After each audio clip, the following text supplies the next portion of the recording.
Bonjour. Bonjour. Bonjour.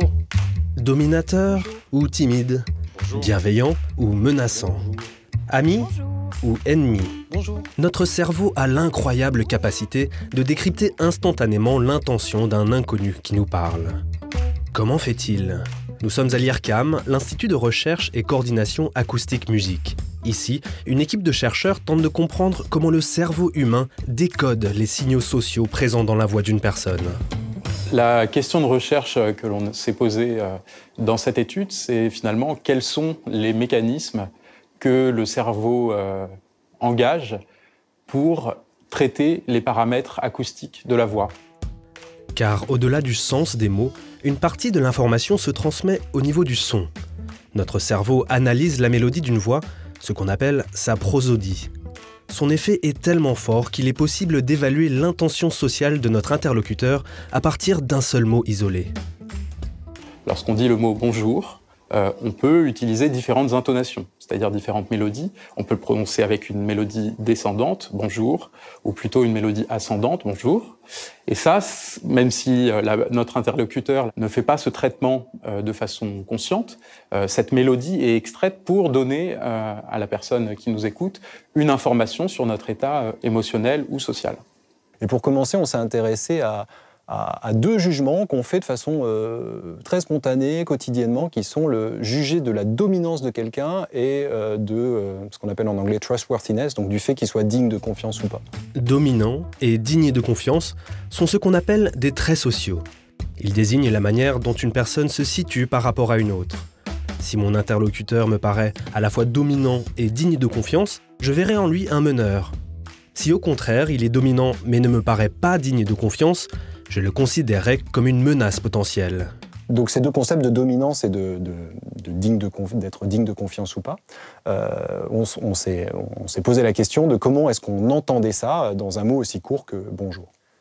Quelle est l'exacte intonation, la mélodie qui doit être appliquée à un bonjour pour que l'interlocuteur le juge dominant ou digne de confiance ? Pour répondre à cette question, les chercheurs ont mis en place un protocole expérimental apparemment simple. Les participants pendant l'expérience vont entendre un très grand nombre de paires de voix et juger à chaque fois parmi les deux laquelle était la plus dominante ou la plus digne de confiance. En étudiant les réponses des participants avec une méthode dite de corrélation inverse, on finit par obtenir le code prosodique, la partition mentale à laquelle se réfère chaque individu pour déterminer si un bonjour est dominant ou digne de confiance. Ce qui est un peu amusant avec cette expérience, c'est qu'en fait, pour la réaliser, on avait besoin de quelque chose qui n'existait pas encore, c'est-à-dire générer un très très grand nombre de prononciations possibles du mot « bonjour ». Une condition indispensable pour obtenir des résultats fiables et qui a nécessité de faire appel à l'outil informatique. Là, je peux vous montrer un exemple des traitements d'un signal enregistré de « bonjour ». Bonjour. Voilà. Ici, sur l'écran, c'est une section de spectrogramme où on voit la trajectoire originale de l'intonation. Le but de notre logiciel, c'est de générer de façon aléatoire des variations du signal. Donc là, par exemple, ça va nous donner un signal dont la hauteur a monté vers la fin. Bonjour. Voilà. Ensuite, on peut faire le contraire. On peut faire l'intonation descendre vers la fin du signal. Bonjour. L'intérêt de cet outil, appelé vocodeur de phase, c'est de pouvoir faire ce qu'aucun être humain n'est capable de faire. Générer automatiquement des milliers d'intonations différentes, réalistes et contrôlées d'un même mot. Bonjour. Bonjour. Bonjour. Bonjour. Bonjour. Plus de 70 000 bonjours différents ont ainsi été créés, puis soumis à une quarantaine de personnes. Le protocole mis en place par les chercheurs permet pour la toute première fois de mesurer de façon précise et fiable ce que les gens ont en tête lorsqu'ils entendent un mot. Ce qu'on a découvert, c'est que les gens avaient en fait des représentations mentales très très robustes de ce qu'est la mélodie, la prosodie d'un bonjour dominant ou digne de confiance.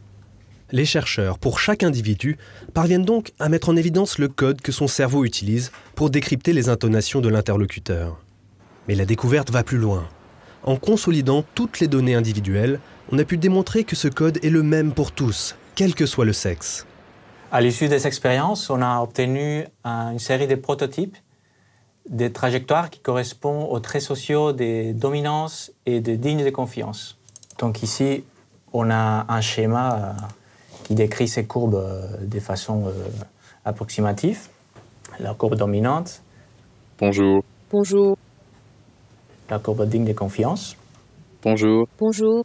Donc finalement, la méthode que l'on propose ici, c'est quelque chose qui s'apparente à une sorte de fabrication de portraits robots auditifs.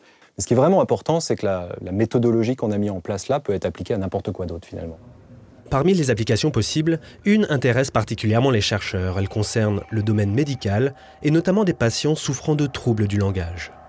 Quand on a eu un accident vasculaire cérébral, par exemple, on a certaines capacités pour le langage qui peuvent être altérées. Il n'y a pas de problème sur les mots, par contre, il y a un problème de perception de la façon dont les mots sont dits, cette prosodie justement. Si on refait faire l'expérience exactement de la même façon à une personne après un AVC, par exemple, on peut dire « Ah, bah regardez, la partition est différente de tant de pourcents, ça veut dire qu'il y a un problème ici ». Avec ce protocole novateur, les chercheurs ont donc découvert un outil qui ouvre la voie à une nouvelle exploration du langage humain. Il permettra de mieux étudier cette extraordinaire capacité que nous avons de nous comprendre, même quand on ne se connaît pas, voire qu'on ne parle pas la même langue.